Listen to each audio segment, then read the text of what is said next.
Les extraterrestres emplissaient le ciel tel une tempête. Leurs vaisseaux, élégants, courbés, scintillant d'alliages impossibles, planaient au-dessus des colonies dévastées, comme pour se moquer des ruines en contrebas. Les cités humaines, autrefois fières, avaient été réduites en poussière en quelques jours. Les routes s'étaient fendues, les tours s'étaient effondrées, et les survivants s'efforçaient de creuser les décombres à la recherche d'une eau qui ne coulait plus. Du point de vue extraterrestre, c'était déjà fini. L'humanité n'était plus qu'une espèce isolée, aux os fragiles, à la technologie limitée et à l'histoire de guerres incessantes contre elle-même. Nous étions des fourmis qui avions osé mordre une botte. Et maintenant, cette botte s'écrasait. Debout sur la plateforme d'observation en ruine de notre station de défense, je contemplais la flotte ennemie se positionner en parfaite formation au-dessus de l'orbite terrestre. Leurs lignes étaient nettes, précises, presque artistiques. C'était la façon dont les prédateurs tournoyaient pour tuer. Mes mains agrippèrent la rambarde jusqu'à ce que la peau de mes jointures se déchire. L'officier des communications marmonna derrière moi, la voix tremblante. Ils ont bloqué toutes les issues de secours. Rien ne passe. Rien. Sauf la seule chose qu'ils avaient sous-estimée. Les extraterrestres ignoraient ce qui allait arriver, car ils croyaient leur guerre déjà gagnée. Ils pensaient que nos flottes avaient été détruites dès les premières frappes. Ils pensaient que nos chantiers navals étaient réduits en cendres. Ils pensaient que la Terre n'était plus qu'une carcasse brisée. Et peu, être l'étions-nous. Mais quelqu'un avait oublié de prévenir les hommes qui brûlaient encore de feu. Je me souvenais de la dernière transmission reçue de la ceinture extérieure. Ce n'était rien de plus qu'une chaîne de coordonnées et une simple ligne de texte marquée « Urgent, attente flotte en approche ». J'en avais moi-même douté. Trop de promesses avaient été faites au cours des semaines qui avaient suivi le début de l'invasion. Trop de renforts s'étaient révélés n'être que rumeurs et mensonges.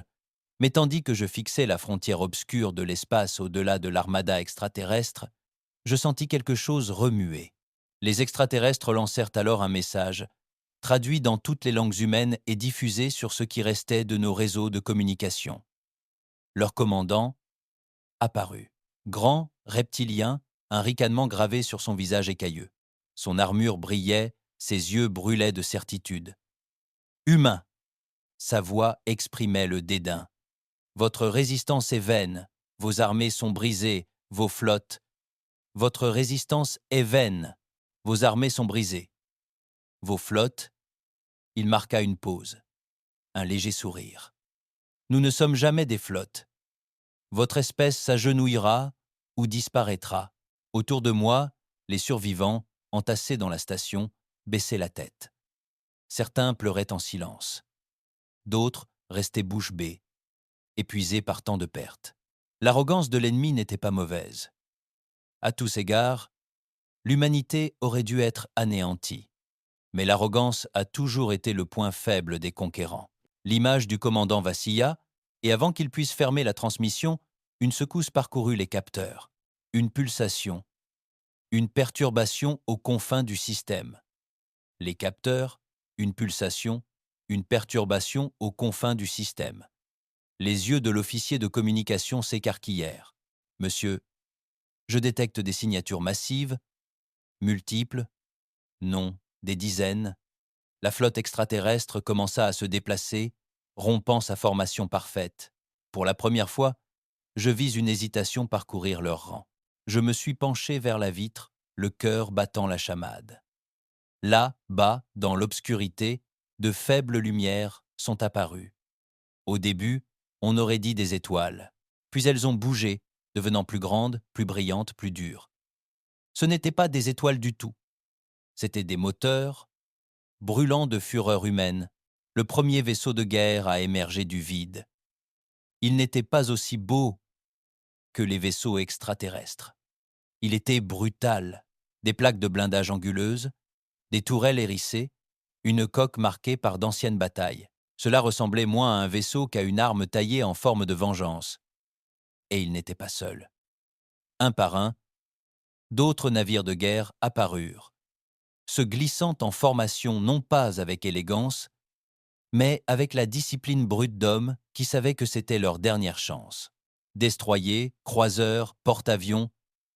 Le genre de flotte qu'aucune intelligence extraterrestre n'aurait cru l'humanité capable de construire, le genre de flotte qu'aucune intelligence extraterrestre n'aurait cru l'humanité capable de construire. Et encore moins de se cacher.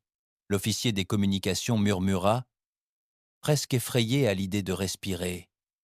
Ils arrivèrent. Je sentis quelque chose se détacher en moi, quelque chose qui avait été enfoui sous des semaines de peur et de défaite. Je me redressai, le sang bourdonnant à mes oreilles lorsque la radio du commandant extraterrestre s'interrompit brusquement. L'arrogance sur son visage avait laissé place à quelque chose de plus froid, quelque chose qu'il ne s'attendait pas à ressentir aujourd'hui. Peur. Les vaisseaux de guerre de l'humanité étaient entrés en campagne. La flotte extraterrestre se déplaçait avec inquiétude. Leur symétrie, autrefois parfaite, se brisait tandis que des vagues d'incertitude se propageaient dans la formation. Ils avaient balayé nos colonies avec une efficacité terrifiante, sans jamais trébucher, sans jamais faiblir. Leur discipline avait été comme une lame pressée contre notre gorge. Mais maintenant, pour la première fois, je percevais une certaine hésitation. Des dizaines de vaisseaux de guerre humains s'engouffraient dans le système. Leurs moteurs flamboyaient tels des soleils miniatures, des flammes bleu-blanc déchirant l'obscurité de l'espace. Leur blindage était marqué. Leur silhouette déchiquetée comparée aux élégants vaisseaux extraterrestres, mais ils irradiaient quelque chose qu'aucun vaisseau extraterrestre ne transportait. Objectif, défi, rage. Émanait quelque chose qu'aucun vaisseau extraterrestre ne transportait. Objectif, défi, rage. La transmission du commandant extraterrestre s'était brusquement interrompue, mais je l'imaginais encore debout. Les écailles crispées sur son visage, les pupilles plissées, regardant sa flotte impeccable confrontée à quelque chose qu'il avait juré être déjà réduite en cendres. Son arrogance l'empêchait d'avouer sa peur à voix haute, mais je connaissais la vérité. Il fixait des fantômes qui refusaient de mourir. À l'intérieur de la station, j'avais l'impression que ma poitrine allait éclater. J'appuyais mes paumes contre la vitre, regardant les vaisseaux de guerre se transformer de simples particules en monstres d'acier. Les survivants rassemblés derrière moi s'étaient levés, silencieux d'abord, puis murmurant. Certains s'accrochaient les uns aux autres, leur désespoir se brisant sous une vague d'espoir fragile. « Sont-ils à nous » demanda un garçon, la voix tremblante. « Oui » murmurai-je. Ma gorge était serrée, mes yeux brûlaient. Ils sont à nous. La flotte extraterrestre réagit promptement, non sans confusion, leurs ailes déployées comme des prédateurs en vol, d'énormes vaisseaux amiraux se dirigeant vers l'avant. Leurs armures brillaient, leurs armes chargeant d'une lumière pulsée qui illuminait le vide. Ils avaient le nombre pour eux, et malgré leur surprise, leur confiance n'avait pas encore disparu. Contact imminent, annonça l'officier des communications, les yeux rivés sur sa console vacillante. Ses mains tremblaient sur les touches, sa voix se brisant. Ils verrouillent leurs armes. Mon Dieu, ça va commencer. Et c'est ce qui arriva. Le premier coup de feu ne provenait pas des extraterrestres. Il s'agissait d'un croiseur humain, vieux et cabossé, dont les canons avant s'allumaient. Le vaisseau rugissait comme un animal enchaîné trop longtemps, lançant une salve de projectiles qui déchiraient l'obscurité. Les obus transpercèrent les boucliers d'une frégate extraterrestre avant que quiconque puisse réagir.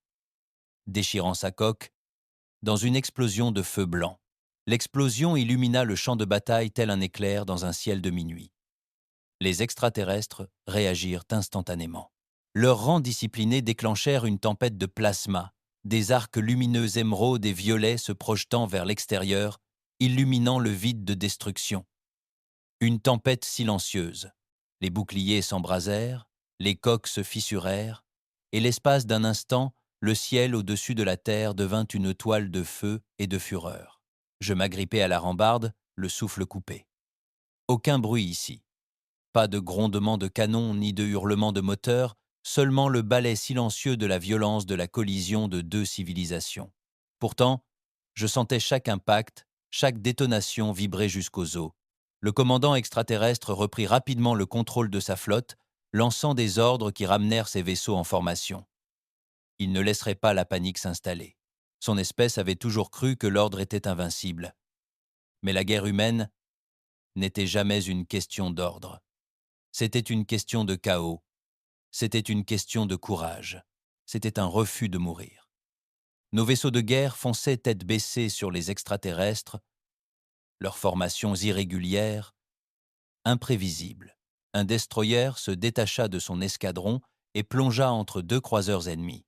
Des tirs de plasma sillonnèrent sa coque, creusant de profonds sillons dans le métal, mais il maintint sa trajectoire, se frayant un chemin suffisamment près pour tirer une salve à bout portant. Les croiseurs extraterrestres ne s'y attendaient pas. Ils explosèrent tous deux en deux éruptions, leurs débris se dispersant comme du verre dans le vide. Le destroyer suivit quelques secondes plus tard, déchiqueté par les tirs de riposte, mais le mal était fait. Les survivants autour de moi haletaient. Certains criaient de chagrin, d'autres stupéfaits. Nous regardions des hommes se jeter dans le feu, non pas parce qu'ils espéraient survivre, mais parce qu'ils refusaient de s'incliner. Les yeux écarquillés, l'officier de communication murmura « Ils ne se battent pas pour gagner, ils se battent pour leur sang », et ils saignèrent les extraterrestres. Un autre groupe de vaisseaux humains s'élança, leurs missiles fusant depuis leur baie. Les projectiles se scindèrent en deux en plein vol, libérant des essaim de petites ogives qui sillonnèrent les défenses extraterrestres tel un banc de prédateurs affamés. Des dizaines d'entre eux trouvèrent leur cible, explosant contre les coques et arrachant des morceaux de vaisseaux autrefois parfaits. La flotte extraterrestre riposta avec une précision chirurgicale, ses rayons fendant le vide. Un transporteur humain fut touché de plein fouet, son hangar s'embrasant dans une explosion qui déchira le vaisseau en deux. Des chasseurs jaillirent de l'épave comme des étincelles d'une flamme mourante, se dispersant dans toutes les directions.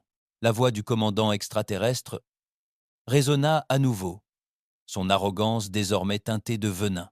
« Créatures insolentes, vous retardez l'inévitable. Vous ne pouvez nous vaincre. Vous ne pouvez pas endurer. » Je fixai son visage écailleux, ses yeux plissés, et pour la première fois depuis le début de cette guerre, je souris, non pas qu'il ait tort, mais parce qu'il était suffisamment perturbé pour se le rappeler. La flotte humaine pressait plus fort, refusant de céder du terrain. Ils n'étaient pas coordonnés comme les extraterrestres. Ils manquaient de précision, mais ils étaient acharnés. Chaque capitaine combattait comme si la galaxie elle-même reposait sur ses épaules. Chaque vaisseau transportait des hommes qui avaient trop perdu pour se soucier de leur survie. Les extraterrestres commencèrent à perdre leur avantage. Leurs lignes se fracturèrent sous la pression du chaos. Les vaisseaux déviaient pour intercepter les manœuvres humaines imprévisibles, brisant leur symétrie parfaite. Et en guerre, une fois la perfection brisée, les fissures se propagent rapidement. J'ai vu un cuirassé humain, le Resolute, foncer droit sur un groupe de vaisseaux extraterrestres. Ses boucliers se consumèrent en quelques secondes sous un feu concentré, son blindage fondant sous l'assaut. Mais au lieu de reculer, il accéléra. Son capitaine avait fait son choix. Le vaisseau percuta le plus gros croiseur extraterrestre, ses moteurs encore en marche. La collision brisa les deux vaisseaux dans une explosion cataclysmique qui secoua tout le champ de bataille. Les extraterrestres ne s'attendaient pas à une telle sauvagerie. Les survivants autour de moi crièrent à l'unisson, certains d'horreur, d'autres d'admiration. Ce seul acte de défi suicidaire a éveillé quelque chose en chacun de nous. C'était la preuve que l'humanité ne disparaîtrait pas sans rien dire. Pourtant, le prix à payer fut terrible. Pour chaque vaisseau extraterrestre brûlé, 2 vaisseaux humains tombaient. Leur sacrifice était gravé dans les étoiles, coques brisées, flammes se dispersant dans le vide. Et pourtant, les extraterrestres saignaient. Pour la première fois de leur campagne, ils subissaient des pertes importantes. Le visage du commandant extraterrestre réapparut, la fureur déformant ses traits. Ses écailles s'embrasèrent, ses dents démasquées. « Ça suffit », rugit-il, sa voix résonnant dans les communications. « Vous êtes des insectes. Je vous écraserai moi-même. » Derrière lui, son vaisseau amiral avança, ses canons massifs chargeant d'une énergie mortelle. Le vaisseau éclipsait tout ce qui l'entourait. Une montagne d'ingénierie extraterrestre avait été le fer de lance de l'invasion. Elle avait réduit les colonies en cendres d'une seule volée. Maintenant, elle braquait ses armes sur la flotte humaine qui approchait. Cette vision me glaça le sang. Une seule attaque de ce monstre et notre fragile espoir s'écroulerait. Mais alors même que je le pensais, un vaisseau humain rompit sa formation. Plus petit que les autres, presque invisible dans le chaos qui régnait. Il fonça en avant, se faufilant entre les débris et les tirs de plasma, fonçant droit sur le vaisseau amiral extraterrestre. Je plissai les yeux, à travers le hublot, le cœur battant la chamade. « Que faites-vous » murmurai-je. L'officier des communications reconnut immédiatement. Sa voix se brisa. « C'est une corvette furtive. Ils fonceront sur le vaisseau amiral. » Le petit vaisseau esquiva les tirs ennemis, à peine plus qu'une ombre sur le champ de bataille en flammes. Les extraterrestres s'en aperçurent trop tard. Leur vaisseau amiral tira avec ses canons principaux, vaporisant 2 destroyers humains dans des éclairs aveuglants. Mais la corvette était déjà là. Elle s'accrocha au ventre du vaisseau amiral, moteur en feu tandis qu'elle s'enfonçait à proximité. Une transmission coupa le bruit parasite, une voix humaine, rauque mais féroce, diffusée sur tous les canaux. Pour la Terre, pour chaque ville que vous avez incendiée, nous n'en avons pas fini. Puis la corvette explosa. L'explosion ne fut pas une simple détonation, ce fut une réaction en chaîne. Les boucliers du vaisseau amiral s'embrasèrent, se maintinrent, puis se brisèrent sous la force concentrée. Le feu déchira son blindage, éventrant des compartiments, dévorant son ventre de l'intérieur. Le grand vaisseau trembla, ses lumières vacillèrent, ses moteurs crachotèrent, des halètements emplirent la station autour de moi. La transmission du commandant extraterrestre se transforma en parasite tandis que son vaisseau cédait sous l'onde de choc. Et pour la première fois depuis le début de l'invasion, les extraterrestres comprirent quelque chose qu'ils n'avaient jamais cru possible. Leur flotte pouvait être détruite.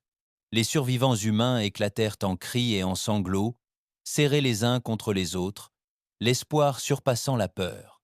J'appuyais mon front contre la vitre, les poings tremblants, la poitrine serrée de fierté et de chagrin. Le champ de bataille brûlait, les débris tourbillonnant sans fin dans le noir.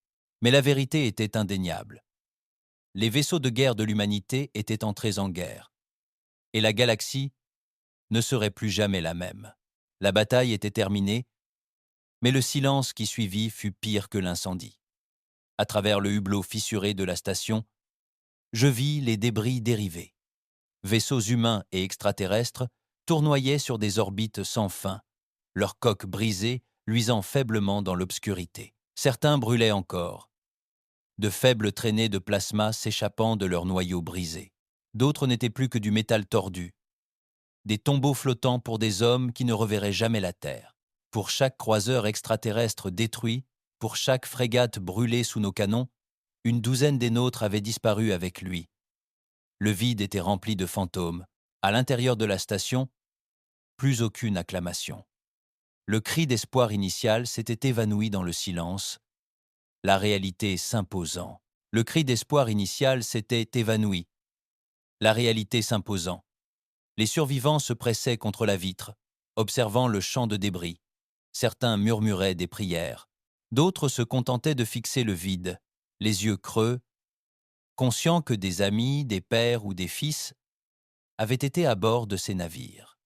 Je me tenais à leur côté, la main appuyée contre la vitre froide. J'avais la gorge serrée, comme si toute la fumée du champ de bataille avait empli mes poumons. Même d'ici, nous avions saigné les extraterrestres. Oui, nous avions prouvé que nous n'étions pas finis. Mais ce que je voyais là, bas, ce n'était pas la victoire.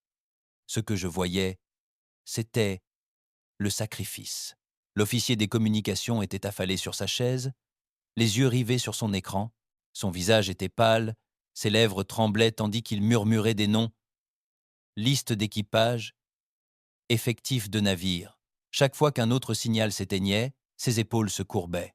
Ils nous ont fait gagner du temps, dis-je doucement. Les mots avaient un goût amer. Il leva vers moi les yeux rouges et humides. Les mots avaient un goût amer. Il leva vers moi les yeux rouges et humides. L'heure de quoi? Regarder d'autres mourir? Je ne répondis pas. Je n'avais pas de réponse. Une voix crépita dans les communications, brisant le silence étouffant. Elle était grave, rauque, mais constante. La voix d'un capitaine, diffusée sur toutes les chaînes. Ici le capitaine Harland du règne de fer. Nous restons opérationnels. À tous les vaisseaux humains encore en vie, formez-vous sur nous. Nous saignons, mais nous ne nous brisons pas. Pas aujourd'hui. Ces paroles étaient lourdes, d'une gravité qui tira les survivants du désespoir. Un à un. Les navires humains dévastés répondirent, leurs signaux faibles mais toujours brûlants, des frégates à moitié détruites, des destroyers privés de pans entiers de blindage, et même un porte-avions percé d'un trou béant là où se trouvait son hangar, tous avançaient péniblement vers la position d'Harlan. Ce n'était plus une flotte. C'était un groupe de survivants balafrés et boiteux. Mais c'était suffisant. Les gens de la station s'agitèrent. Des murmures les parcoururent comme des étincelles. Certains commencèrent à se redresser en s'essuyant les yeux.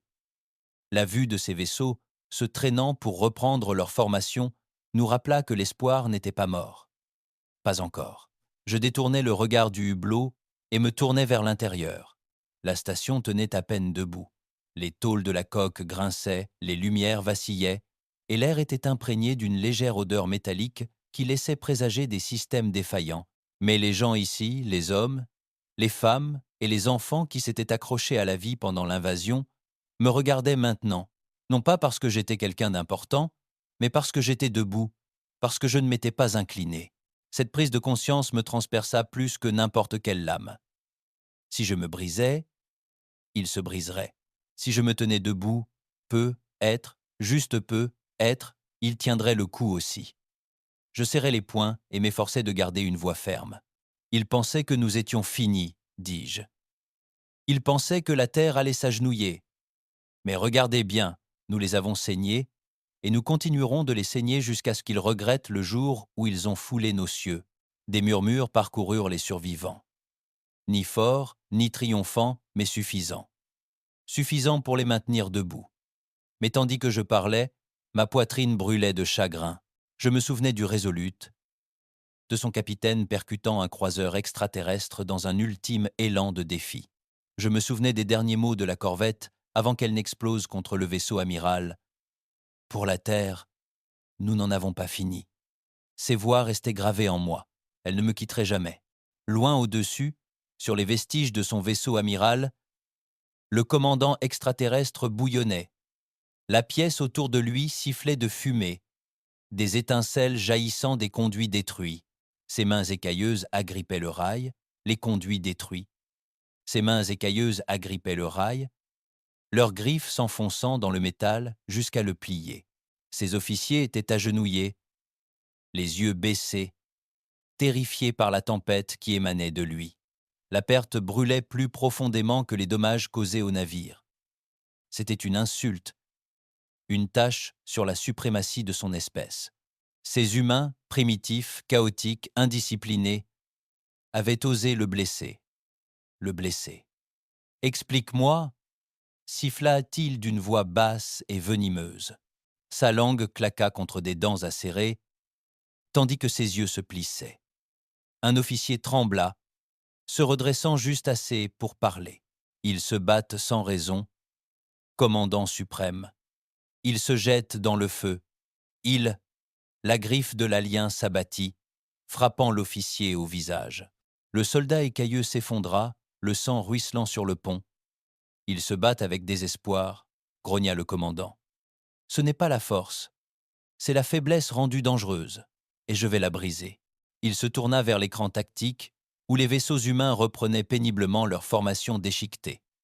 Faibles, brisés, mais toujours debout. Ce spectacle le remplit de rage. « Préparez la deuxième vague », ordonna-t-il. Sa voix résonna dans la salle. « Appelez les flottes de réserve des systèmes extérieurs. Je veux que leur ciel brûle jusqu'à ce qu'il ne reste plus qu'une cendre. Ni pitié, ni prisonniers. Les officiers s'inclinèrent, se dépêchant d'obéir. Les griffes du commandant extraterrestre se resserrèrent, des étincelles continuant de jaillir autour de lui. Ses yeux brillaient de fureur. Il noyerait ce monde dans les flammes. Mais au fond de sa poitrine, caché même à lui-même, une lueur d'autre chose s'éveilla. La peur. De retour à la station, les heures s'étiraient lourdement. Nous travaillions à stabiliser les systèmes de survie, colmatant les fuites avec ce qui nous restait. Les survivants transportaient des débris, truquaient les systèmes, réconfortaient les enfants qui pleuraient sans cesse. J'arpentais les couloirs, essayant de leur adresser des mots auxquels je ne croyais pas, de les faire avancer. Chaque pas était lourd.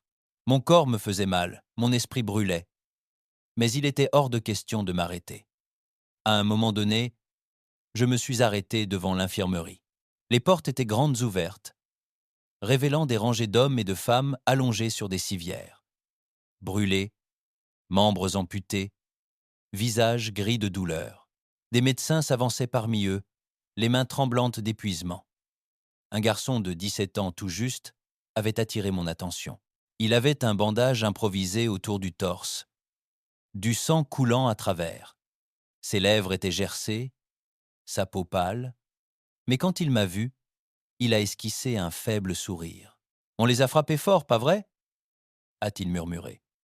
Je me suis agenouillé près de lui, la poitrine serrée. « Oui, ai-je dit doucement. On les a frappés fort. » Il a fermé les yeux, toujours souriant, et a sombré dans l'inconscience. Je restai là un moment, les poings tremblants, avant de me forcer à me relever. Nous n'avions encore rien gagné. Les extraterrestres reviendraient. Plus forts, plus furieux, et lorsqu'ils reviendraient, j'ignorais si notre flotte brisée pourrait leur résister.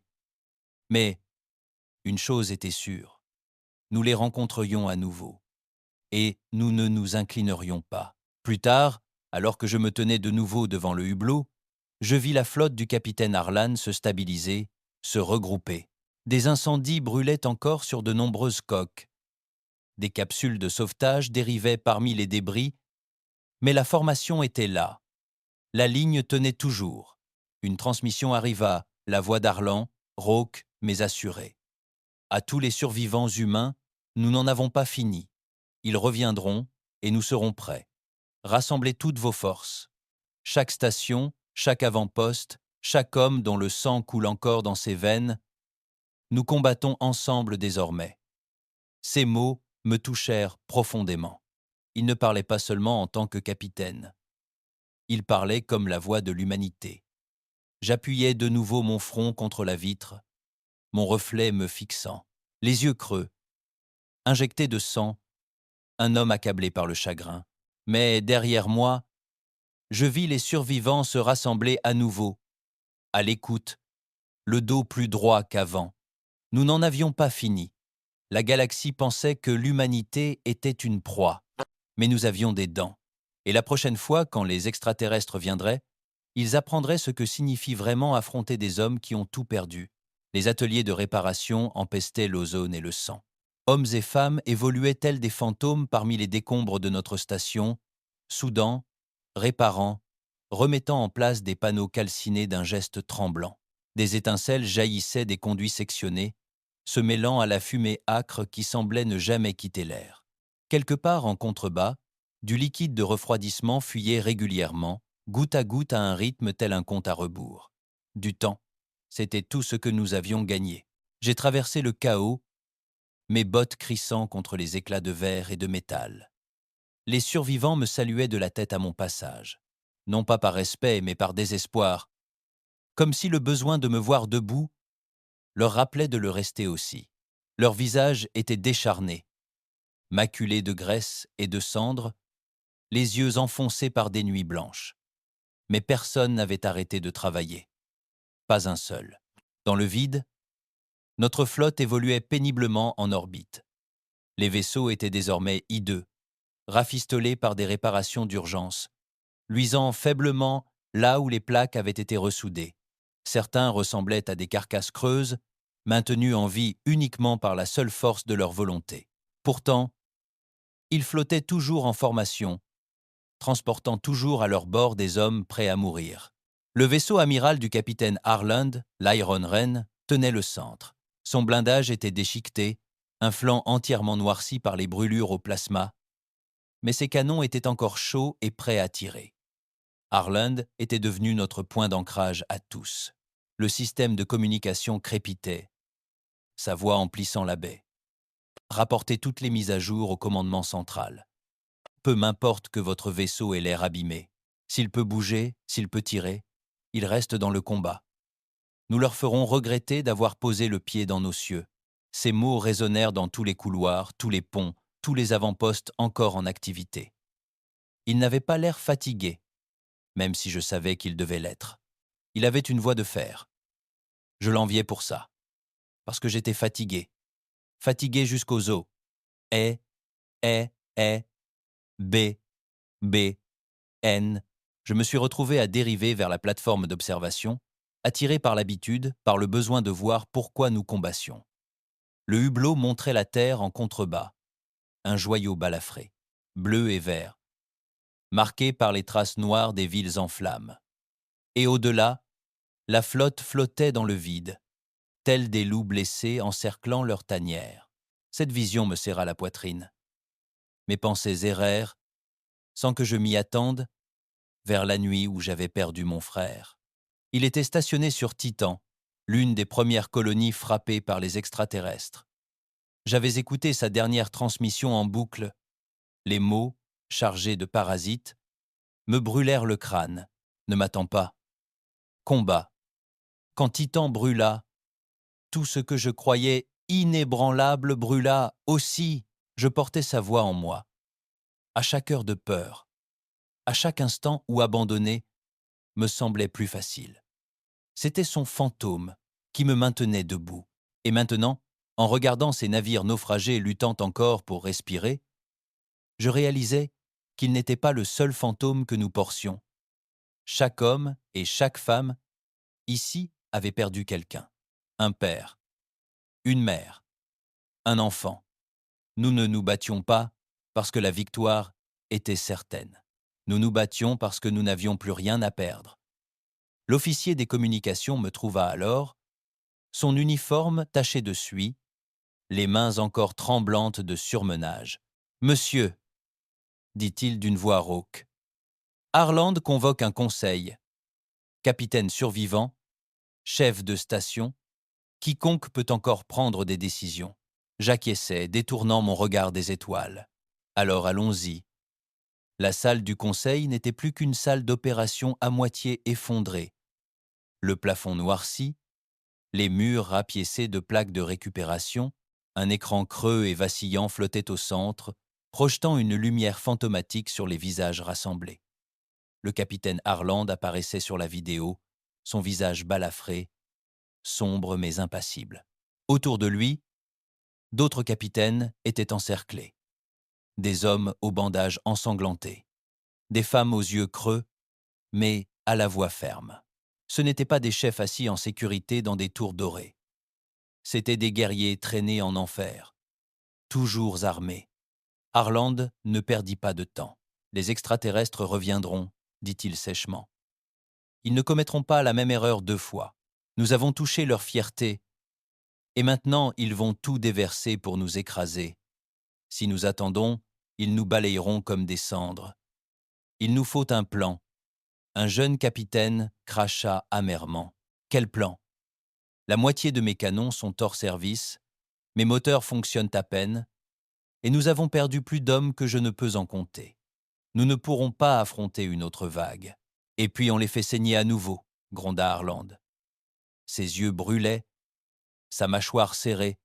Chaque vaisseau qu'on leur prend est une victoire. Chaque seconde de survie est une nouvelle chance pour la Terre de respirer. La salle se remplit de disputes, certaines appelant à la retraite, d'autres à une frappe désespérée. Les voix s'élevèrent, s'entrechoquant comme des vagues. Je restais silencieux, écoutant, les poings serrés. Une partie de moi voulait hurler avec eux, exiger des réponses que personne n'avait. Mais une autre partie savait que ce chaos était précisément ce qui nous avait toujours rendus dangereux. Nous n'étions pas parfaits. Nous n'étions pas unis. Mais poussés contre le mur, nous devenions quelque chose de sauvage, quelque chose que les extraterrestres ne pouvaient pas prévoir. Finalement, la voix d'Arlan perça le vacarme. « Écoutez-moi, nous ne nous battons pas seulement pour cette station. Nous ne nous battons pas seulement pour nos flottes. Nous nous battons pour chaque survivant restant sur Terre. Si nous tombons ici, si nous leur donnons ce système, ce sera la fin de l'humanité. Voulez-vous que vos familles meurent en hurlant dans des cages ? » Silence. Non. Répondîmes-nous d'une seule voix. Alors, combattez. Le conseil prit fin. Pas de stratégie d'envergure. Pas de plan parfait. Seulement un sombre pacte entre des hommes brisés pour tenir le coup, quel qu'en soit le prix. Loin au-delà du système, le commandant extraterrestre rassembla ses réserves. En orbite autour d'une géante gazeuse cramoisie, ses flottes se rassemblèrent. Des rangées de navires de guerre rutilants s'alignaient. Chacun hérissé d'armes qui avaient réduit des colonies entières en cendres. Le commandant se tenait à la barre de son nouveau vaisseau amiral, son visage écaillé illuminé par la lueur de 1000 écrans tactiques. Il avait remplacé la rage par une précision glaciale. « Ces humains ne sont pas des guerriers, dit-il à ses officiers. Ce sont des vermines qui ne mordent que lorsqu'elles sont acculées. Ave. Leur résistance n'est pas une question de force, c'est du désespoir, et le désespoir brûle vite. » Ses griffes claquèrent contre la rambarde. Nous ne frapperons pas leurs navires, mais leur volonté, leur base, leurs survivants, leur ville. Nous brûlerons chaque cachette, détruirons chaque abri, jusqu'à ce qu'ils apprennent que la peur est plus grande que leur rage. Sa flotte s'anima, ses moteurs s'allumant. La deuxième vague arrivait. De retour à la station, les préparatifs s'éternisaient. Les brèches de coque étaient colmatées, les armes chargées, les blessés soignés. Chaque survivant était mis au travail. Des ingénieurs chevronnés aux enfants transportant des provisions, personne ne restait inactif. Je me retrouvais dehors, debout près du hublot, tandis que la flotte prenait forme, laide, marquée et meurtrie. Mais toujours là, des loups refusant de mourir. L'officier des communications me rejoignit, le visage émacié, les mains moins tremblantes qu'avant. « Tu crois qu'on y arrivera ?» demanda Tail doucement. Je ne répondis pas tout de suite. Mes yeux restèrent fixés sur les étoiles, sur la ligne brisée des vaisseaux de guerre dans le vide. Finalement, je dis « Non, pas tous, peu, être même pas la plupart, mais on fera en sorte qu'ils se souviennent de nous. On leur fera regretter d'avoir mis les pieds dans notre ciel. » Il hocha lentement la tête, la mâchoire serrée. Et pour la première fois, je vis de l'acier dans ses yeux. Là-bas, les extraterrestres arrivaient. Ils étaient nombreux, puissants, arrogants. Mais nous avions des fantômes. Et les fantômes sont plus durs à tuer que la chair. Les étoiles se décalèrent. Au début, on aurait dit que le noir lui-même se déplaçait, engloutissant le vide en vagues ondulantes. Puis les capteurs hurlèrent, emplissant la station d'alarme perçante. Des signatures massives. Des centaines. La deuxième vague était arrivée. Je m'agrippais à la rambarde de la plateforme d'observation, tandis que les premiers vaisseaux extraterrestres apparaissaient.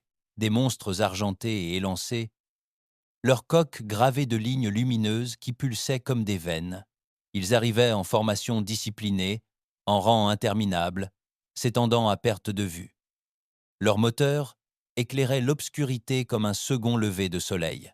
Derrière moi, les survivants se figèrent, les conversations s'éteignirent, les enfants s'accrochaient à leur mère. Les hommes serraient les mâchoires, leurs visages se décolorant. Nous savions tous que cela arriverait, mais savoir ne facilitait pas la compréhension. La voix de l'officier de communication tremblait. « Monsieur, ce n'est pas juste une flotte, c'est une force de purge. » Il avait raison. Les extraterrestres n'étaient pas venus cette fois pour nous combattre de vaisseau à vaisseau. Ils étaient venus pour nous anéantir. La voix du capitaine Harlan emplissait les communications, calme et posée, même si le vide était noyé sous la puissance de feu ennemi, posée, même si le vide était noyé sous la puissance de feu ennemi. Tout le monde à vos postes, boucliers levés, armes à feu. Ça y est, les gars. Si vous respirez, vous vous battez. Ils veulent notre ciel? Ils s'étoufferont d'abord avec nos cendres. Ces paroles portèrent le feu. À travers la flotte meurtrie, des lumières s'allumèrent tandis que les navires activaient leurs armes, les boucliers s'élevant en vagues irrégulières de bleu et de blanc. Ils n'étaient pas parfaits, la plupart à peine rafistolés, mais chacun d'entre eux se tenait en rang. Le vaisseau amiral du commandant extraterrestre s'avança, plus imposant que tout ce que nous avions affronté jusqu'alors. Sa coque luisait comme de l'os poli, sa proue taillée en lance dentelée. Depuis son pont, le commandant nous regardait avec un mépris gravé sur son visage écailleux. Il lança une diffusion à l'échelle du système, sa voix ruisselante de venin. Humains, vous confondez désespoir et force. Vous pensez que le chaos vous rend dangereux, mais je vais vous montrer ce qu'est vraiment l'ordre. Votre espèce s'éteint aujourd'hui. Sa flotte commença à descendre. Les premiers tirs furent comme des météores. Des éclairs de plasma extraterrestres zébrèrent le vide. Un feu vert qui déchira les ténèbres en arc aveuglant. L'une d'elles toucha un destroyer humain en pleine poitrine. Ses boucliers s'embrasèrent, crépitèrent, puis s'effondrèrent. La salve suivante déchira le vaisseau en deux, dispersant des débris sur le terrain. Les survivants de notre station haltèrent. Certains crièrent. Les enfants se bouchèrent les oreilles comme pour se cacher, mais impossible de se voiler la face. Puis les humains répondirent. Les canons électriques tonnaient, les missiles filaient, les torpilles fusaient. Nos vaisseaux déchaînèrent toute leur puissance, déversant leur feu sur l'armada en progression. Une douzaine de frégates extraterrestres explosèrent dans des éclats de lumière, leurs débris tourbillonnant en formation. Mais pour chaque vaisseau extraterrestre tombé, 5 autres avançaient. Le vide devint une fournaise, feu contre feu, acier contre plasma. Les vaisseaux de guerre humains tournoyaient, rompaient leur formation et plongeaient dans le chaos. Les extraterrestres tentaient de tenir bon, mais la férocité de l'attaque les brisait. Je me serrais plus fort contre la vitre, mon souffle s'y embuant. Le spectacle était saisissant. Des vaisseaux explosant comme des étoiles, des champs de débris s'entrechoquant, des chasseurs grouillant entre les vaisseaux capitaux comme des moucherons. C'était de la folie. Et pourtant, c'était magnifique dans son horreur. Sur les communications, les voix se chevauchaient. Les capitaines criaient, les artilleurs juraient, les mourants hurlaient dans le vide avant d'être engloutis par les parasites. Cible verrouillée, tir, bouclier défaillant, nous avons besoin de renforts. Nous sommes touchés, nous brûlons, nous, parasites. Chaque signal perdu était un fantôme de plus qui s'ajoutait à nos rangs. Pourtant, la ligne tenait bon. Les rênes de fer du capitaine Harlan menaient la charge, ses canons s'abattant sur l'ennemi comme un marteau. À ses côtés, les frégates fonçaient comme des loups, attaquant les croiseurs extraterrestres et reculant avant d'être repoussés. Le commandant extraterrestre ricana depuis son trône, ses griffes frappèrent la coudoir, froide. « Brisez-les » siffla-t-il. « Ciblez leurs porte-avions, incendiez leurs stations, ne laissez aucun survivant. » Ces ordres se répercutèrent dans la flotte extraterrestre, et soudain, la moitié de leur formation se tourna, non pas vers nos vaisseaux, mais vers la planète en contrebas, vers la Terre. Mon sang se glaça. « Ils s'en prennent à la surface », murmura l'officier des communications. Horrifié, les villes, les survivants, « Non », dis-je en serrant les dents. Mes poings tremblaient contre la vitre. Ils essaient de nous briser. Ils veulent qu'on regarde tout brûler. Ils essaient de nous briser. Ils veulent qu'on regarde tout brûler. Le capitaine Harland a dû comprendre la même chose, car sa voix a résonné dans les communications. À toutes les unités, rompez la formation. Protégez la surface. Ne les laissez pas passer. La flotte se déplaça, des vaisseaux endommagés se jetant entre la Terre et la vague extraterrestre en progression. Un destroyer plongea droit sur la trajectoire des tirs ennemis, essuyant volée après volée dans sa coque, jusqu'à ce qu'il explose dans un brasier qui protégea la planète quelques secondes de plus. Chaque seconde gagnée était payée de sang. Je sentais les survivants autour de moi s'agiter, observer, murmurer des prières à des dieux auxquels ils ne croyaient plus. Les enfants pressaient leur visage contre les bras de leur mère. Les hommes serraient les mâchoires si fort que le sang coulait de leurs gencives. Et moi, la poitrine brûlante d'une rage si intense qu'il était difficile de respirer. Ils pensaient que nous allions regarder notre monde brûler. Ils pensaient que la peur regarderait notre monde brûler. Ils pensaient que la peur nous ferait plier. Mais elle n'a fait qu'aiguiser le couteau qui est en nous. Sur son vaisseau amiral, le commandant extraterrestre se pencha en avant, sa langue effleurant ses dents tandis que des explosions illuminaient le vide. Ils s'accrochent à la vie comme de la vermine, siffla-t-il. Chaque instant qu'ils achètent leur coûte 10 fois plus cher, et pourtant, ils s'accrochent. Ça me dégoûte. L'un de ses officiers parla prudemment, tremblant sous son regard. Commandant suprême, peut être. Leur résistance trahissait-elle plus que du désespoir? Les griffes du commandant s'abattèrent, abattant l'officier sur place. Non, grogna-t-il. Ce n'est pas de la force, c'est de la faiblesse incarnée. Ils se réduisent en cendres et finalement, les cendres se dispersent. C'est inévitable. Pourtant, au plus profond de sa poitrine, il ressentait quelque chose de nouveau. Il refusait de le nommer, de l'admettre. Mais c'était là, une lueur de malaise. La flotte humaine refusait de se briser. J'ai vu une corvette, moteur en feu, percuter de plein fouet un porte-avions extraterrestre, faisant exploser ses ogives à bout portant. L'explosion déchira le porte-avions en deux, répandant des fragments brûlants sur ses escorteurs. Je vis la pluie de fer essuyer coup sur coup, ses boucliers s'effondrer, ses coques se fendre, mais la voix d'Arlan resta ferme. Continuez à tirer. Ne vous arrêtez pas. S'il vous reste une balle, visez-la droit dans leur cœur. L'officier des communications à côté de moi pleurait, les mains tremblantes, serrant la console. Ils ne peuvent pas gagner. Mon Dieu, ils ne peuvent pas gagner. Non, dis-je d'une voix basse, ferme malgré la tempête dans ma poitrine. Mais ils peuvent faire en sorte que les extraterrestres n'oublient jamais, car c'était la vérité. Nous ne luttions plus pour la survie. Nous nous battions pour la mémoire, pour que la galaxie se souvienne que, lorsque l'humanité était acculée, nous faisions saigner nos ennemis. Le champ de bataille brûlait de plus en plus fort, de plus en plus férocement, à chaque seconde qui passait. Les vaisseaux humains tombaient rapidement, leur nombre diminuait, leurs signaux clignotaient les uns après les autres, mais les extraterrestres n'étaient pas indemnes. Leur formation parfaite était brisée, leur coque immaculée était balafrée et brûlait. La deuxième vague nous anéantissait, mais en nous brisant, ils saignaient aussi. Et quelque part dans la poitrine du commandant, cette lueur de malaise se transforma en quelque chose qu'il ne pouvait nier, la peur. En quelque chose qu'il ne pouvait nier, la peur.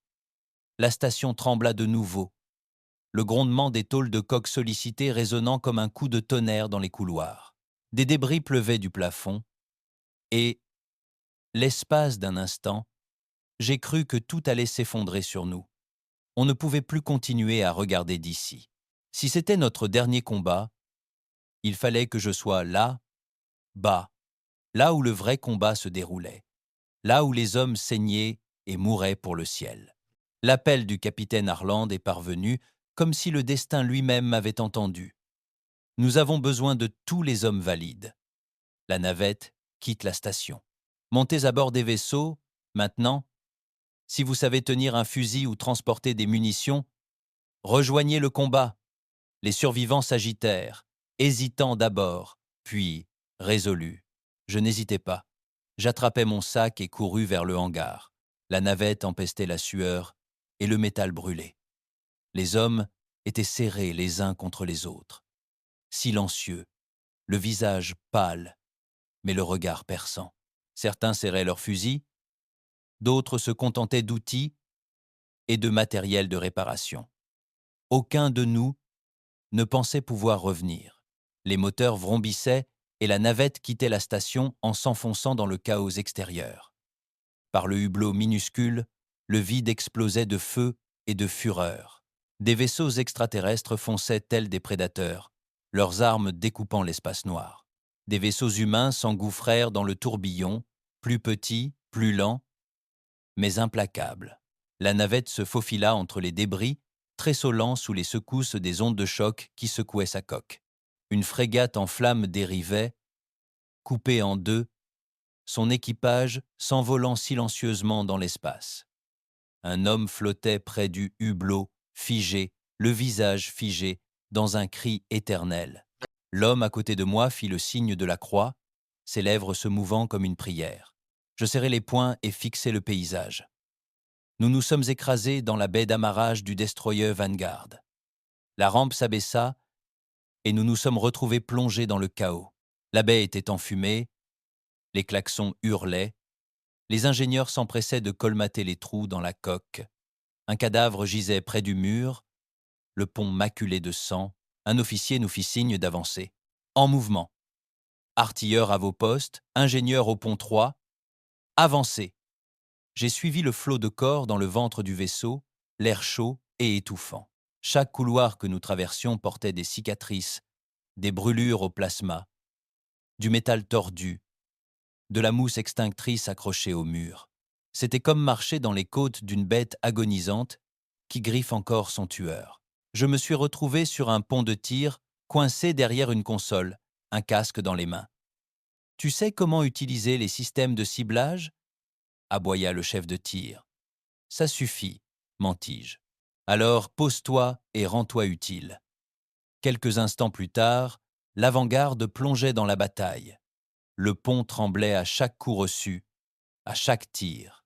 À travers le hublot, je vis la flotte extraterrestre avancer. Leurs vaisseaux étincelants, leurs tirs de plasma, découpant le vide comme des éclairs. « Ciblez la frégate en approche !» cria le chef. Je verrouillai le système sur une forme argentée découpant le noir. Mes mains tremblaient tandis que j'ajustais les coordonnées, les boucliers de la frégate extraterrestre luisant intensément. « Oh, feu !» rugirent les canons. Le recul fracassa le pont, vibrant jusqu'à mes os. Une balle de rail zébra le vide, déchirant le flanc de la frégate extraterrestre. Ses boucliers vacillèrent, puis s'effondrèrent sous le déluge. La salve suivante déchira sa coque, des flammes jaillissant dans l'espace tandis qu'elle se fendait. Les hommes poussèrent des acclamations, le son rauque, désespéré. J'exhalais bruyamment, la sueur me coulant au visage.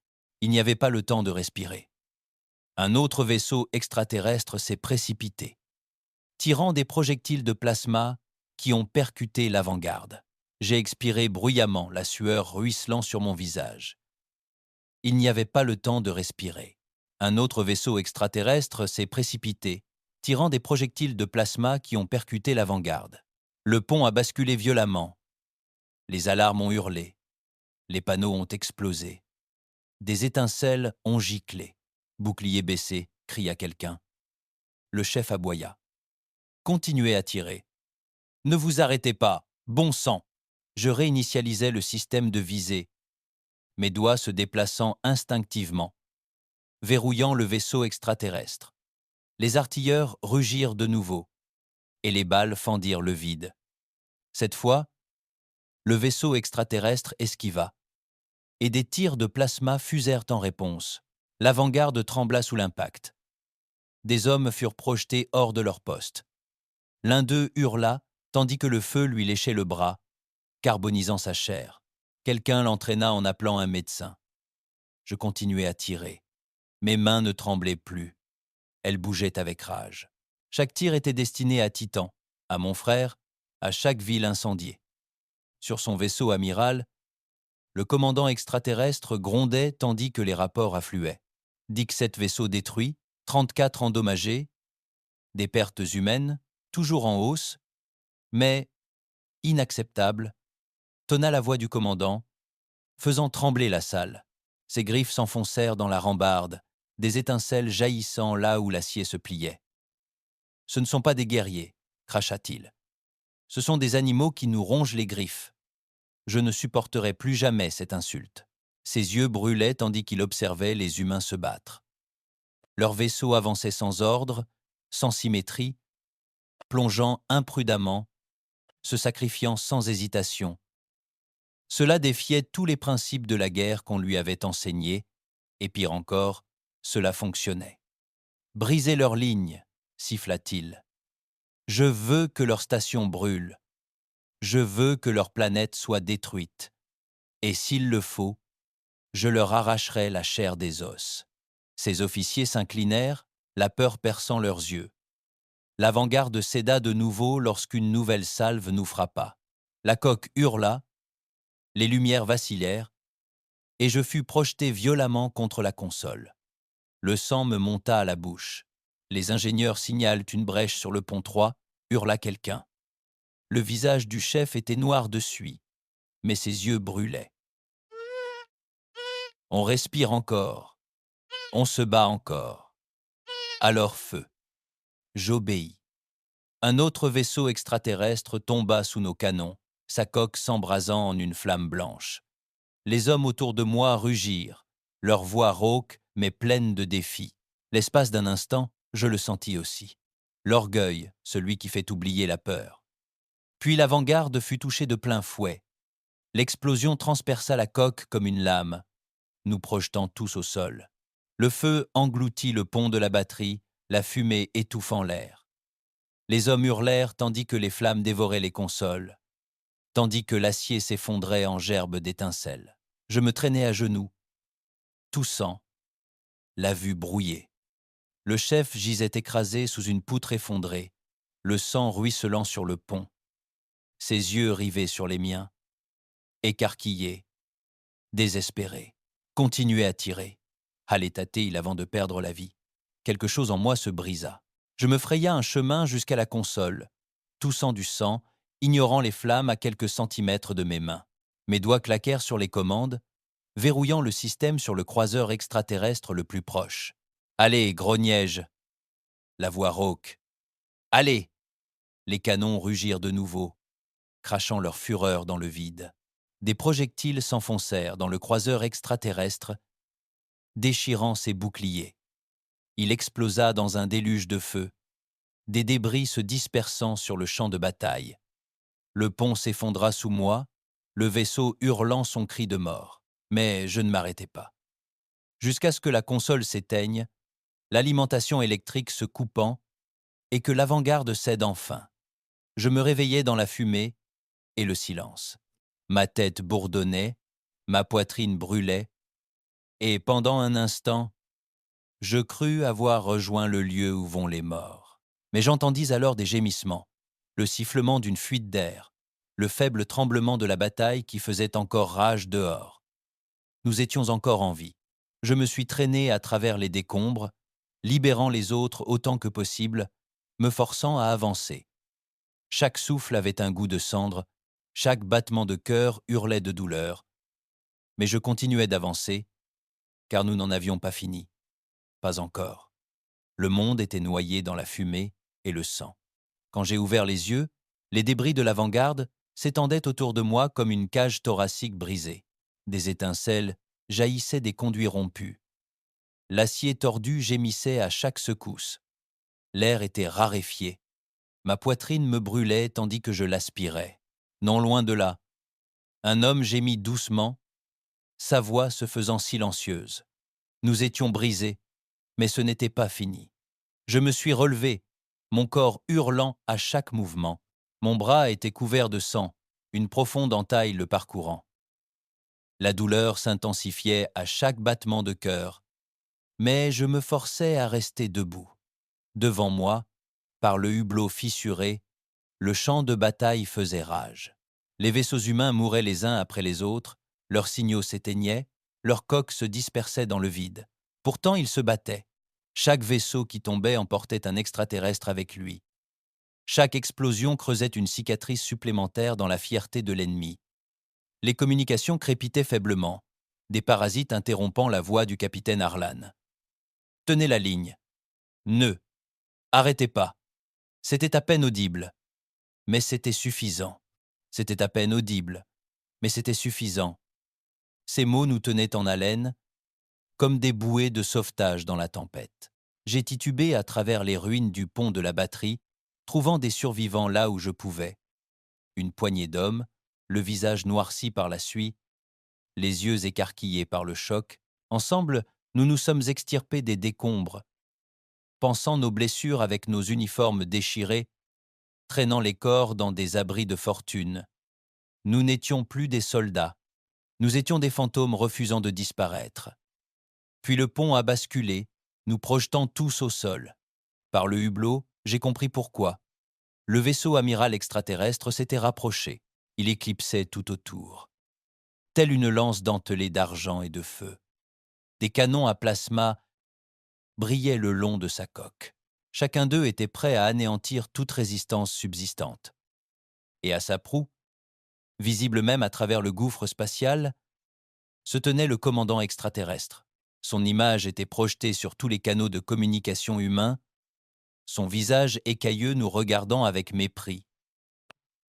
Pathétique, siffla sa voix, dégoulinante de venin. Vous gâchez votre vie à vous accrocher à des miettes, vous n'êtes pas des guerriers. Vous êtes de la vermine rongeant une lame, et je vous écraserai moi-même. Les survivants autour de moi fixaient la transmission, le visage blême. Certains baissaient la tête, comme si le poids de ces mots menaçait de les ensevelir. Mais pas moi. J'appuyais ma main contre le verre brisé, le fixant. Viens essayer, espèce de salaud. Sur son pont, le commandant extraterrestre sentit sa vieille fureur s'embraser plus que jamais. Pendant des cycles, il avait mené flotte après flotte. Ses victoires étaient sans faille, sa suprématie incontestée.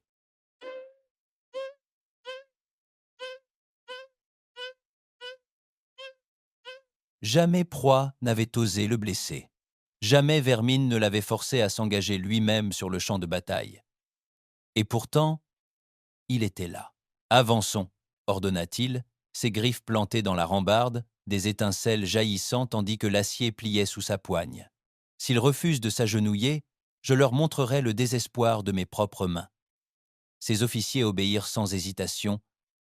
Malgré le malaise qui s'insinuait dans leurs yeux, ils ne l'avaient jamais vu ainsi, passant du commandement détaché au sang du champ de bataille, mais personne n'osa poser de questions. Le vaisseau amiral fonça, ses canons flamboyants, le plasma déchira les vestiges de la flotte humaine, déchirant les coques et brisant les boucliers. Un à un, les vaisseaux se désintégrèrent sous sa fureur. Et pourtant, les humains résistèrent, je vis la pluie de fer foncé, la coque déjà déchirée, les flammes se répandant dans le vide. La voix d'Arlan résonna dans les communications, rauque mais intacte. Visez le vaisseau amiral. Chaque canon, chaque missile, nous l'emporterons avec nous si nous tombons. La flotte humaine se rassembla. Que restait-il d'elle? Au juste, des frégates défigurées et des croiseurs à moitié détruits se retournèrent d'un même mouvement, déversant leurs derniers tirs sur le vaisseau amiral extraterrestre. Des projectiles ferroviaires percutèrent ses boucliers, des missiles zébrèrent le vide, des torpilles explosèrent contre sa coque. Pour la première fois, le mastodonte extraterrestre chancela. Ses boucliers s'embrasèrent, vacillèrent, puis tinrent, non sans craquelure. Le commandant grogna, ses lèvres écailleuses se retroussèrent. Créature insolente, il ordonna une contre-attaque. Une pluie de plasma s'abattit, vaporisant 2 frégates d'un seul coup, déchirant un porte-avions dans un brasier de feu blanc. Le ciel s'illumina de mort, mais les humains ne s'arrêtèrent pas. Nous non plus. Des décombres du Vanguard, nous avons extrait une batterie de missiles endommagés et l'avons branchée à l'alimentation auxiliaire. Des étincelles ont sifflé lorsque nous l'avons réactivé, son système hurlant de protestation. « Portez !» ai-je demandé d'une voix rauque. « À brûle-pourpoint » a répondu l'un des survivants d'un ton sombre. « Alors, faisons en sorte que ça compte. » Nous avons orienté la batterie vers le vaisseau amiral. Mes mains tremblaient tandis que j'amorçais le lancement, tous mes nerfs hurlants. À travers le hublot fissuré, je voyais l'énorme vaisseau foncer sur nous, ses canons brillants comme les yeux d'une bête ancestrale. Feu! Le missile fila dans le vide, telle une lance solitaire contre une montagne, et s'écrasa sur le flanc du vaisseau amiral, explosant dans un brasier qui ondulait à travers ses boucliers. L'espace d'un instant, j'ai cru que nous n'avions rien fait. Puis je l'ai compris. Les boucliers ont vacillé, laissant une cicatrice sur le blindage rutilant du vaisseau extraterrestre. Les survivants autour de moi ont applaudi, leur voix rauque mais féroce. Pour la première fois, nous avions fait saigner le monstre. Le rugissement du commandant a résonné dans les communications, sa fureur dévoilée. « Tu oses ? Je t'arracherai moi-même des étoiles. » La bataille bascula dans le chaos. Des vaisseaux humains percutèrent des croiseurs extraterrestres, explosant dans des explosions aveuglantes qui ébranlèrent le vide. Des chasseurs plongèrent à travers des essaims de plasma, frappant les moteurs ennemis avant d'être eux-mêmes déchiquetés. Chaque mouvement était suicidaire, et chaque mouvement entaillait plus profondément la flotte extraterrestre. Je sentis la station trembler, tandis que les débris d'un autre destroyer humain dérivaient, comme une flamme. Mais même dans les ruines, même dans le sang, il y avait de la défiance. Chaque mort était une malédiction crachée au visage de l'ennemi. Sur son vaisseau amiral, le commandant extraterrestre se pencha en avant, la fureur brûlante. « Rapprochez-nous » siffla-t-il. « J'en finirai avec mes propres griffes s'il le faut. » Son vaisseau fonça, comblant l'écart entre prédateur et proie. La pluie de fer s'avança pour l'intercepter, ses moteurs vrombissant une dernière fois. La voix d'Arlan rugit dans les communications, plus forte que l'acier, plus forte que le vide. C'est pour la terre. Le cuirassé chargea, tous canons en feu, assénant volée après volée sur le vaisseau amiral, sa coque se déchirant sous les tirs de riposte, les ponts s'effondrant, les flammes se répandant dans le vide. Mais il ne s'arrêta pas. Il fonça droit sur le mastodonte extraterrestre, se rapprochant comme un loup se jetant sur un lion. Je me collai contre la vitre, la poitrine brûlante, les larmes brouillant ma vision. Harland savait qu'il n'y survivrait pas. Il s'en fichait. La pluie de fer percuta le flanc du vaisseau amiral, faisant exploser chaque ogive, chaque réacteur, chaque reste de carburant dans son ventre. L'explosion déchira le vide tel un second soleil. Le vaisseau amiral alien chancela, ses boucliers s'effondrant, son blindage se fendant en cicatrices de fusion. L'espace d'un instant, le mastodonte vacilla, le feu jaillissant de ses blessures. Mais il ne tomba pas encore. Et tandis que les flammes se dissipaient, je le vis. Le commandant alien, debout sur le pont, le regard brûlant de haine. La bataille n'était pas terminée, mais l'humanité non plus. Le souffle de la pluie de fer me brûlait encore les yeux. Même maintenant, tandis que la fumée sifflait des panneaux brisés et que les alarmes hurlaient faiblement dans les ruines de l'avant-garde, je pouvais la voir. La boule de feu s'épanouissant contre le vaisseau amiral extraterrestre, le monstre d'acier se déformant sous l'impact. Le capitaine Harland avait disparu.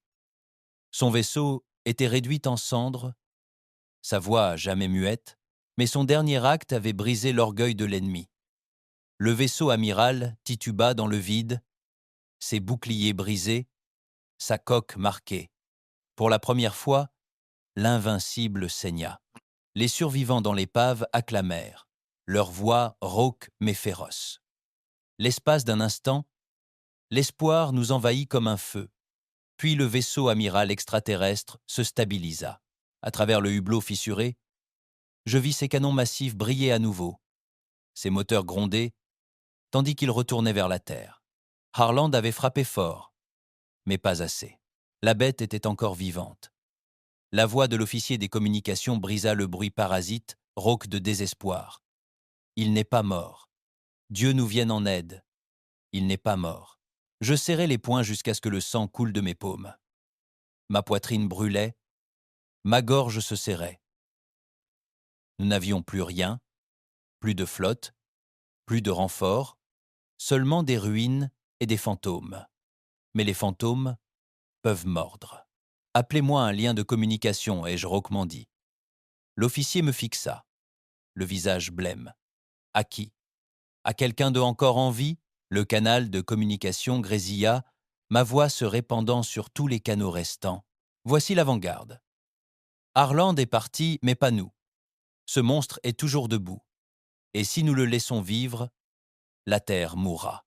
Peu m'importe que vos canons soient fissurés, que votre coque saigne, que vos moteurs brûlent à peine.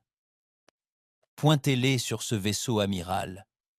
C'est notre dernier tir. Pendant un instant, seuls des parasites répondirent. Puis, une à une, des voix rauques se firent entendre. Frégate Endeavour, arme encore chaude. Nous sommes avec vous. Corvette Horizon, bouclier détruit, mais nous allons frapper.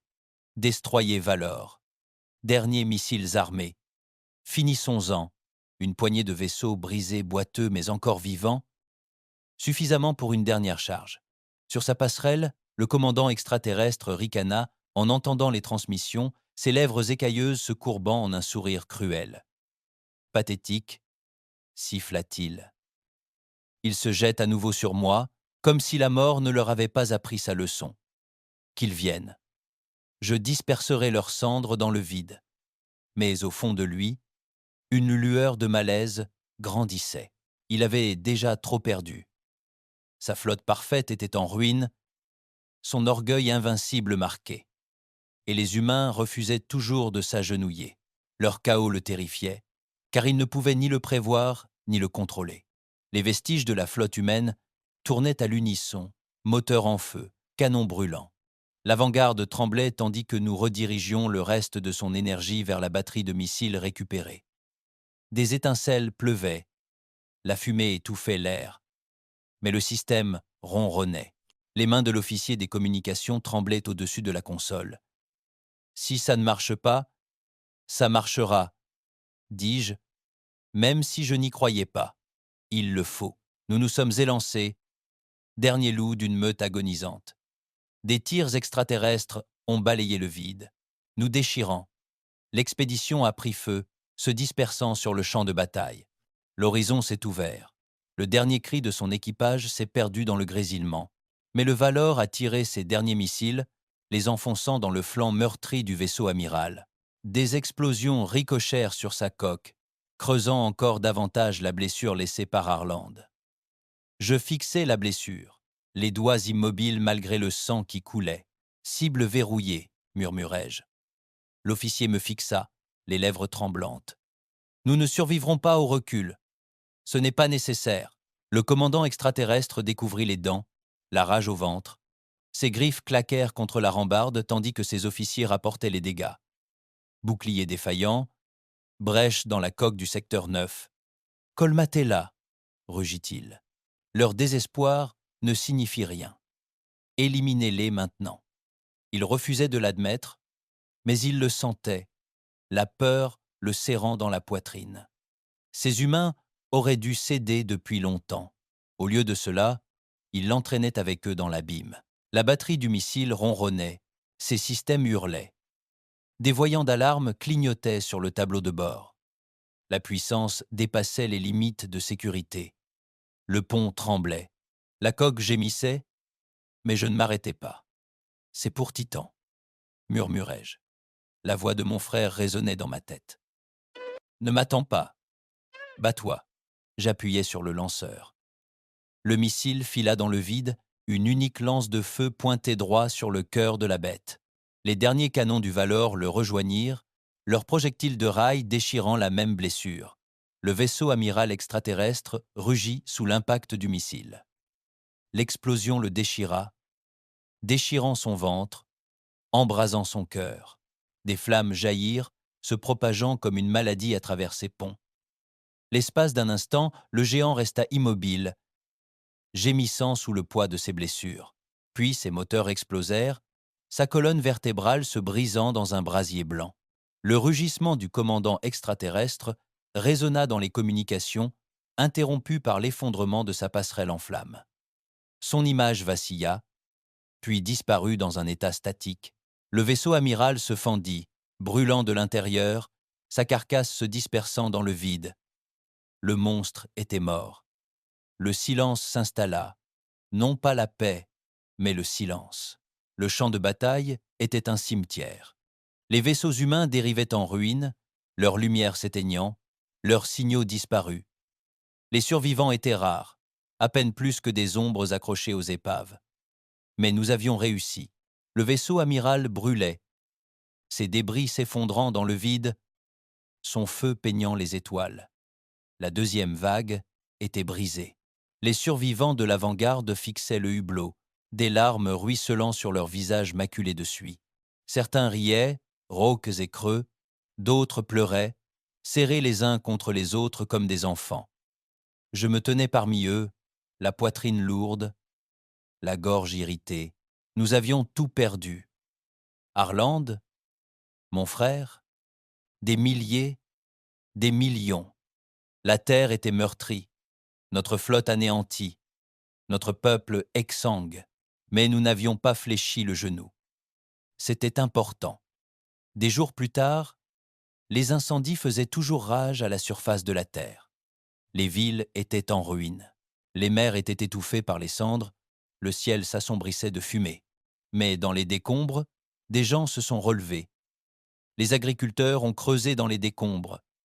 Les ingénieurs ont réparé ce qu'ils pouvaient. Les soldats ont récupéré des armes sur les morts. Je me tenais de nouveau sur le pont d'observation dévasté, contemplant le monde dévasté en contrebas. Mon corps me faisait mal. Mes bras étaient encore bandés. Mes poumons étaient lourds de fumée. Mais j'étais vivant. Et l'humanité aussi. Le système de communication crépitait faiblement. Dernier signal des survivants dispersés de la flotte. Ici, le capitaine Reyes du Valor. À tous ceux qui respirent encore, nous ne sommes pas vaincus. La galaxie le saura. L'humanité est debout. J'ai fermé les yeux. La voix de mon frère, murmurant dans ma mémoire. Ne m'attends pas. Combat. Nous nous sommes battus. Nous avons saigné. Nous avons frôlé la mort. Nous avons fui. Nous avons frôlé la mort. Mais nous avions prouvé une vérité qu'aucune arrogance extraterrestre ne pouvait effacer. L'humanité n'est pas une proie. Nous sommes des prédateurs et la galaxie s'en souviendra jusqu'à son dernier souffle.